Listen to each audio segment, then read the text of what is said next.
Hinkalan kartanon pakaritupa on tähän siirretty 1800-luvun alkupuolella ja tämä on ollut sitä ennen tuolla puolen kilometrin päässä pellon laidassa talon päärakennuksena. Toki tämä on ollut Uotilan kantatila ajan aikanaan, että silloin kun tämä rakennus on sitä asuinrakennusta niin kuin edustanut, niin se on ollut siinä. Ja sitten tämä meidän kartanon päärakennushan on rakennettu 1800-luvun alussa ja tämä on sitten sen jälkeen tuotu tähän paikalle väentuvaksi. Tässähän on parisataa neliötä tilaa ja tämä nyt sitten jakaantuu kahteen eri osaan, niin kuin se ilmeisesti on ajan aikanaankin jakaantunut, että on ollut asuntopuoli ja sitten toinen puoli on ollut tämmöinen leivintupa, maitohuoneosa.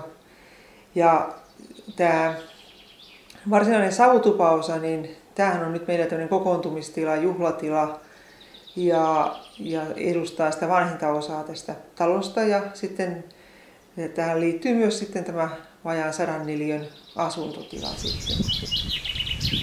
Nythän tämä nyt sitten on ollut viimeisen 50 vuotta niin tämmöinen mummujen ja vaarien asunto, että siinä 2 sukupolvea näitä mummuja ja vaaria on ehtinyt sitten jo asumaan.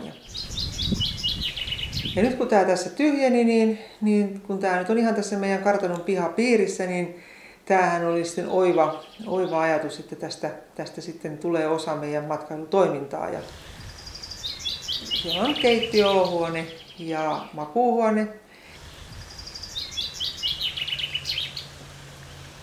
Muuten se savutuvan tarina on nyt sellainen, että siitä tulee meidän kokoustupa ja siellä on langattomat nettiyhteydet ja on 65 tuuman televisio, mihin pystyy tietokoneen yhdistämään flappitaulua ja ihan siis kaikki mitä kokousjuttuun kuuluu, niin se on siellä sitten saatavissa käyttöön.